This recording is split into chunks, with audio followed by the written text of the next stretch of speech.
Salut à vous tous, bienvenue sur CC Info 91, la chaîne YouTube consacrée aux non-voyants. Présenté par Alain Leclerc, avec Pascal Cusson, musique de notre ami José Licenciato, qui nous l'offre gratuitement la musique, merci à lui. Soyez tous et bienvenus sur la chaîne.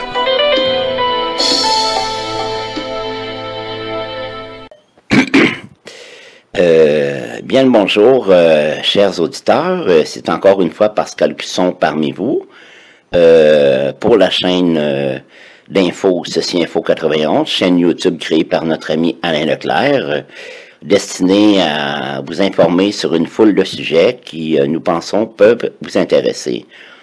Aujourd'hui, nous allons poursuivre les fascicules sur l'histoire du monde. J'aimerais aussi vous demander votre aide à parler de nous, parler de la chaîne, je veux dire, ou des sujets qui vous intéressent directement sur la chaîne. Si vous pouvez publier les liens directs vers vos podcasts préférés sur vos murs de réseaux sociaux, ce serait bien apprécié. Merci, bonne écoute. Histoire du monde, abracadabra, d'où vient cette mystérieuse formule magique? Apparaissant pour la première fois au IIe siècle dans un manuscrit de l'Empire romain, abracadabra était alors prononcé en guise de remède contre la fièvre. Abracadabra. Il suffit d'entendre cette formule pour comprendre qu'il y a de la magie dans l'air, une métamorphose, peut-être, ou un simple tour. Aussi singulière soit-elle, cette succession de lettres est devenue le signe quasi universel de l'improbable. Même si les experts s'interrogent encore sur son origine précise, une chose est sûre, le terme est ancestral. La première apparition d'abracadabra remonte à plus de 1800 ans sous la plume de l'érudit Quintus Ronius Amonicus. La formule était alors employée comme remède magique contre la fièvre, symptôme du paludisme et affection potentiellement mortelle à une époque prédatant l'émergence des antibiotiques. Il était le tuteur de Jotai Caracalla, deux enfants devenus empereurs de Rome, et cette position privilégiée au sein de la noblesse romaine donnait de l'importance à ces mots. Au IIe siècle de notre ère, dans un ouvrage intitulé Liber Medicinali, le livre de médecine, ce Renu conseillait à ses lecteurs d'inscrire la formule magique sur une amulette à suspendre au cou du malade. Il recommandait d'écrire le mot sur plusieurs lignes, en enlevant une lettre à chaque ligne de façon à former un triangle inversé, abracadabra abracadabra abracadab. ABA. L'inscription devait donc comporter 11 lignes, jusqu'à épuisement des caractères. Ainsi, assurait ce Renu, la fièvre disparaîtrait. Chasse aux mauvais esprits. D'après une étude récente, une formule similaire figurerait sur un papyrus égyptien écrit en grec et datant du IIIe siècle, avec une légère variation. Abracadabra est remplacé par un palindrome composé des voyelles grecques dont les premières et dernières lettres disparaissent à chaque nouvelle ligne. Les chercheurs ont également identifié le processus dans un codex copte, avec un autre mot. Pour les Grecs, ce triangle pointant vers le bas représentait un cœur ou une grappe de raisin.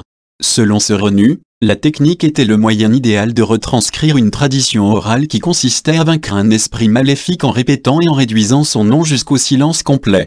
Selon les croyances de l'époque, ces esprits semaient la maladie et ces deux versions d'abracadabra étaient censées guérir la fièvre et d'autres mots. Abracadabra était un mot apotropaïque, utilisé pour conjurer le mauvais sort, explique Alice Graham, historienne de la langue à l'université Stony Brook, ajoutant que ses origines font l'objet d'un débat de longue date. Certains pensent que la formule proviendrait de l'hébreu ebrak-dabri qui signifie « je crée avec la parole », alors que d'autres lui préfèrent une origine araméenne à travers la phrase avragavra, « je créerai l'homme », les mots prononcés par Dieu au 6e jour de la création.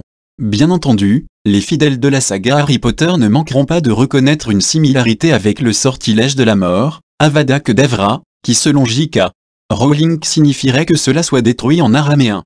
Pour Donskemé, historien du Moyen-Âge spécialiste de la magie et ex-conservateur des manuscrits de la bibliothèque de Princeton, abracadabra proviendrait de l'expression abrachadabra, qui signifie en hébreu nom du béni et faisait office de formule magique. Je pense que cette explication est plausible, car les noms divins sont d'importantes sources de pouvoir surnaturel de guérison et de protection, comme en témoigne la magie antique, médiévale ou moderne, indique que chez les premiers chrétiens, les noms dérivés de l'hébreu jouissaient d'une grande estime, car c'était la langue de Dieu et de la création, ajoute-t-il. De remède oral. Abracadabra semble avoir conservé sa fonction de remède magique contre la maladie pendant plusieurs siècles. Un manuscrit hébreu du XVIe siècle en provenance d'Italie fait état d'une variante du sortilège inscrite sur une amulette protégeant de la fièvre, et l'écrivain britannique Daniel Defoe écrit dans son journal de l'année de la peste que la formule était d'usage à Londres au XVIIe siècle pour éviter l'infection, comme si la peste n'était pas dans la main de Dieu, mais résultait d'une sorte de possession par un esprit lin, et que l'on put l'écarter au moyen de signes de croix, de signes du zodiaque, de papiers liés de tant de nœuds, portant certains mots ou figures, tel en particulier le mot abracadabra formé en triangle ou en pyramide. Le mot semble avoir perdu sa valeur de remède au fil du temps pour apparaître au XIXe siècle dans une pièce de William Thomas Moncrieff, où il ne sert qu'à illustrer les formules murmurées par les magiciens. Son unique référence notable au XXe siècle nous vient de la religion Thelema fondée par Aleister Crowley au début des années 1900. Cet adepte de l'occultisme utilise à plusieurs reprises le mot abradabra dans son ouvrage Liber Alvelogi, livre de la loi, pour désigner un nouvel âge de l'humanité, un nom dérivé, selon son créateur, de la Kabbale hermétique, un système numérologique qui l'aurait conduit à remplacer le C par un H. Point de suspension. À tour de passe-passe, l'historienne Graham précise que la magie était jugée utile comme remède uniquement avant l'avènement de la médecine moderne. La magie était utilisée à différentes fins, mais la médecine s'est améliorée entre-temps. La formule abracadabra a ainsi été reléguée à la scène et au tour entre amis. De nos jours, il n'y a de magie que dans le spectacle et le divertissement. Si abracadabra n'a toujours pas perdu de sa superbe, c'est peut-être grâce au mystère qui entoure la formule. Une formule magique donne du pouvoir au magicien, face à un observateur qui ne la comprend pas, indique Graham. Aux yeux du spectateur, le magicien tire son talent de cette formule. Abracadabra, la formule semble dépourvue de sens, et c'est bien ce qui fait son succès. Si elle n'était pas aussi mystérieuse, elle ne serait pas aussi magique. Double guillemets fermant. J'espère que cette écoute vous a plu. Alors, jusqu'à la prochaine fois, prenez bien soin de vous. Bye bye. Ciao. C'est fini les amis.